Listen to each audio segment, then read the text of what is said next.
So, good evening guys. Ito itong pinalangako ko na didiscuss ko yung Chinese visa processing.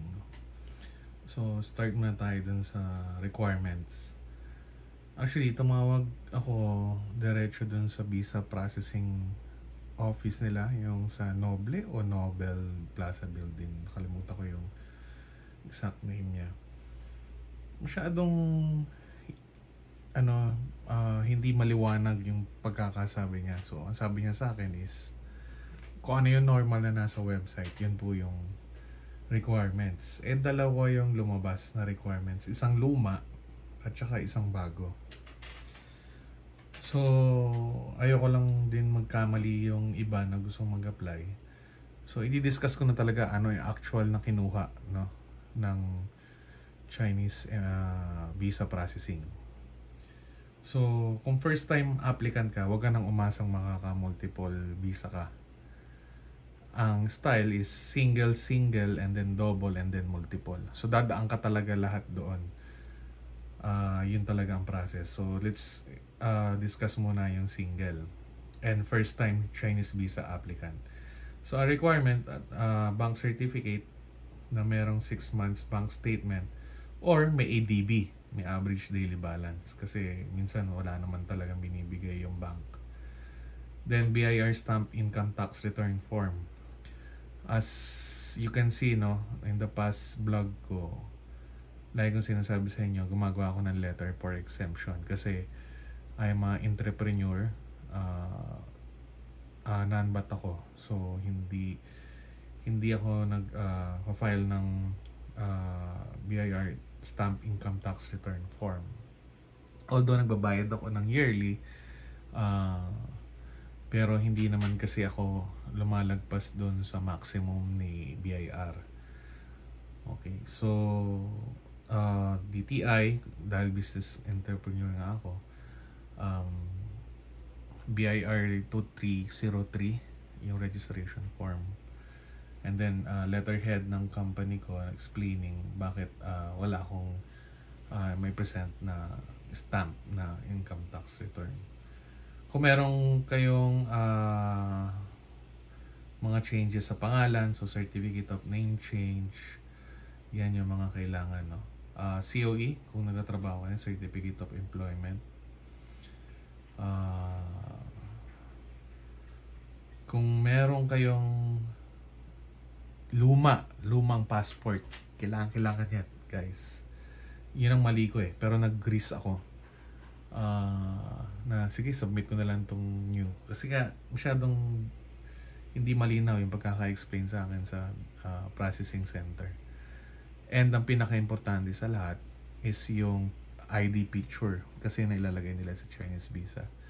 And then itinerary, and then ticket.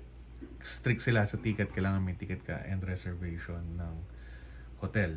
Talagang hindi sila papayag ng wala yan. Okay, ang single is 1,050. Ito yung original price for processing. Hindi to kasama yung bayad ng visa processing center. And then ang double is 1,600, ang multiple is 2,100, and 3,150, no. So, yan yung mga bayad. Pero, ang binayaran na visa processing is 3,000 almost. Kasama na yung processing center. So, kung single to 1,050, almost 2,000 na pupunta sa visa processing center. Guys, okay, mahiya. Merong photocopier sa loob ng visa processing center. Pwede ka rin mag-print, 10 pesos per page. So, kung may nakalimutan kayo print, may computer doon na provided, pwede nyo i-save sa desktop lahat ng documents, then print nyo lang sa printer nila. Nakakonect na yan. So, automatic makikita nyo brother na printer, ang name ng brand. Tapos, ipiprint nyo yan doon. Okay. Dumating ako ng 11 in the morning. Na-accommodate pa rin ako, pero natapos ako halos ng 4 p.m. So, yun lang guys. Kung gusto nyo matapos sa maaga-agahan nyo rin. May kainan sa baba. Nandiyan ang mga Jolly Jeep. Kung gusto niyo makatipid sa printing, paglabas niyo ng building, sa likod, wag sa harap. Punta ka lang sa kaliwa. and then right, makita nyo yung DHL. Kung gusto nyo rin makatipid ng, let's say, ng printing din yung mga nasa email ninyo, sa mobile phone, i-email nyo lang kay DHL. Ngayon, kung wala kang picture, huwag ka mag-alala, may solusyon yan. Pag diretso mo naman after kay DHL, then kaliwa, pang-limang store, may makikita ka doon printing ng picture. Basta may soft copy ka, piprint nila yon kahit anong size. So lahat ng yan, wala kang kaproblema. And then you have to wait for 4 days. Bibigyan ka nila ng paper, claim stub. Nandun din yung reference number na kung saan pwede mong i-check yung status ng processing mo.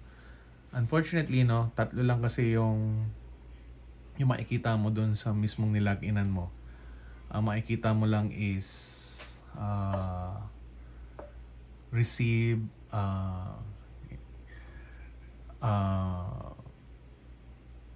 in process yata, and then to be returned.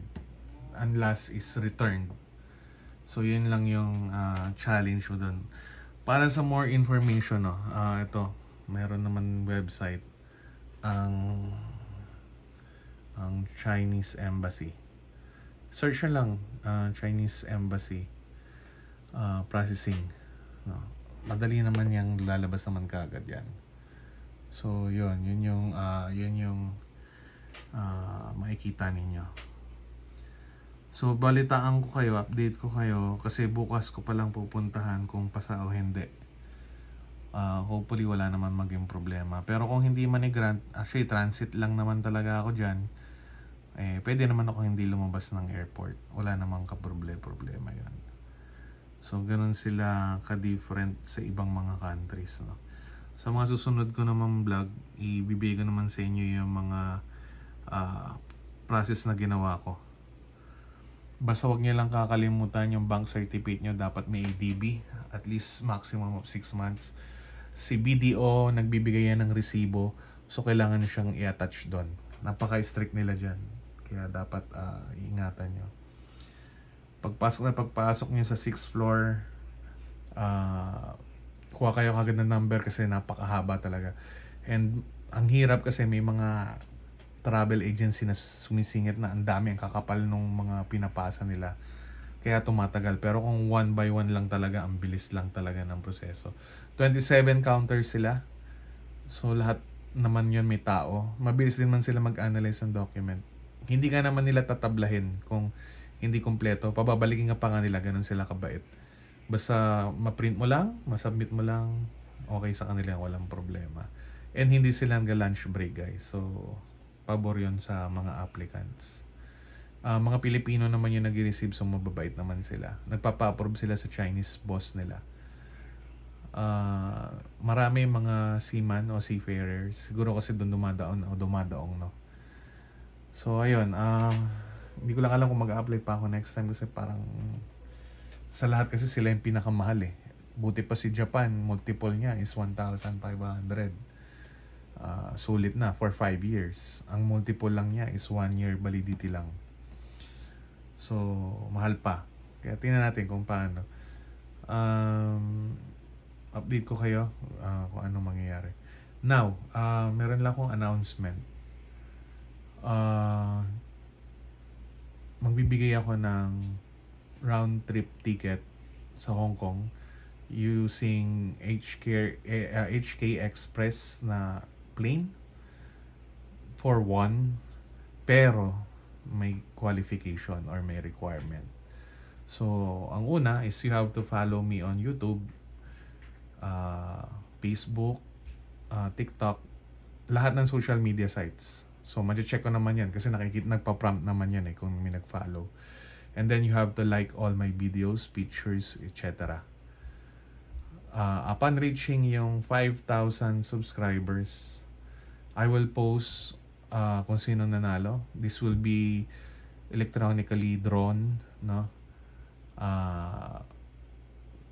Sa computer. So malalaman natin, walang dayaan, walang I'll be fair.